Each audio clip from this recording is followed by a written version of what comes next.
एक गांव में एक नेक दिल लेकिन दुनियावी मामलों में लापरवाह इंसान रहता था। उसका नाम उस्मान था। उस्मान हमेशा दुआ करता कि अल्लाह उसे अच्छे कर्म करने की तौफीक दे, लेकिन दुनिया की रंगीनियों में इतना मशगूल था कि अपने कर्मों को सुधारने की कोशिश नहीं करता था। उस्मान का काम व्यापार करना था, लेकिन कई बार वह हराम और हलाल की परवाह नहीं करता था। हालांकि उसके दिल में अल्लाह का डर था, लेकिन अपनी जरूरतों और ख्वाहिशों को पूरा करने के लिए वह गलत रास्ता अपनाता। वह अक्सर सोचता, बाद में तौबा कर लूंगा, अल्लाह बड़ा माफ करने वाला है। एक दिन उस्मान गंभीर रूप से बीमार हो गया। बीमारी इतनी तेज थी कि वह बिस्तर से उठने के लायक भी नहीं रहा। उसकी आंखों में डर और दिल में पछतावा होने लगा। उसने अपने परिवार को बुलाया और कहा, मैं जानता हूं कि मेरे कर्म सही नहीं थे, लेकिन अब मैं तौबा करना चाहता हूं। मेरे लिए दुआ करो कि अल्लाह मुझे माफ कर दे। कुछ दिनों बाद उस्मान का इंतकाल हो गया। गांव के लोग उसकी जनाजे की नमाज पढ़ने आए और उसे कब्रिस्तान में दफना दिया। जब सभी लोग वापस चले गए तो कब्र में उस्मान के साथ जो हुआ वह बहुत ही नसीहत देने वाला था। उस्मान ने खुद को कब्र में पाया। वहां अंधेरा था और अचानक दो फरिश्ते मुनकर और नकीर उसके सामने प्रकट हुए। उनके चेहरे खौफनाक और आवाजें गूंजदार थीं। उन्होंने उस्मान से सवाल शुरू किए, तेरा रब कौन है? उस्मान ने कांपते हुए जवाब दिया, अल्लाह मेरा रब है।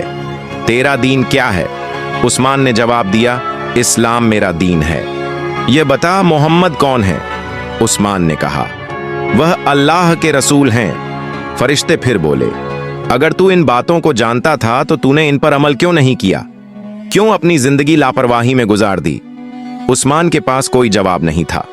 उसके दिल में पछतावे की आग भड़क उठी, लेकिन अब वक्त खत्म हो चुका था। फरिश्तों ने कहा, तुम्हारे कर्मों की रोशनी बेहद कमजोर है। तुम्हें कब्र का अजाब सहना होगा ताकि तुम्हारे गुनाहों की सजा दी जा सके। अचानक कब्र तंग होने लगी। उस्मान चिल्लाने लगा, लेकिन उसकी आवाज कोई नहीं सुन सकता था। उसके गुनाहों का बोझ प्रकट होने लगा। व्यापार में धोखाधड़ी, झूठ बोलना और हराम रोजी का इस्तेमाल, यह सब कर्म उसे अजाब के रूप में महसूस होने लगे। उस्मान की आत्मा इस वक्त भयानक यातना में थी। उसे एहसास हुआ कि अगर वह दुनिया में अल्लाह के हुक्मों पर अमल करता और अपनी जिंदगी को बेहतर बनाता तो आज यह दिन न देखता। लेकिन उसी पल उस्मान ने एक रोशनी देखी। वह रोशनी उसके उन नेक कर्मों और दुआओं की थी जो उसने कभी की थीं। रोशनी ने उसकी यातना को कुछ कम कर दिया, लेकिन पूरी मुक्ति के लिए उसे अल्लाह की रहमत का इंतजार करना था। यह घटना हमारे लिए एक सबक है कि मौत के बाद सिर्फ इंसान के कर्म ही उसके काम आते हैं। दुनिया की रंगीनियां अस्थाई हैं, लेकिन आखिरत की जिंदगी हमेशा के लिए है। हमें अल्लाह की रहमत से उम्मीद रखनी चाहिए, लेकिन साथ ही अच्छे कर्म करने और गुनाहों से बचने की कोशिश करनी चाहिए। जिंदगी छोटी है और हमें अपनी आखिरत के लिए अभी से तैयारी करनी चाहिए, क्योंकि मौत की घड़ी बिना खबर दिए आ सकती है और उस वक्त सिर्फ हमारे कर्म ही हमारे साथ होंगे।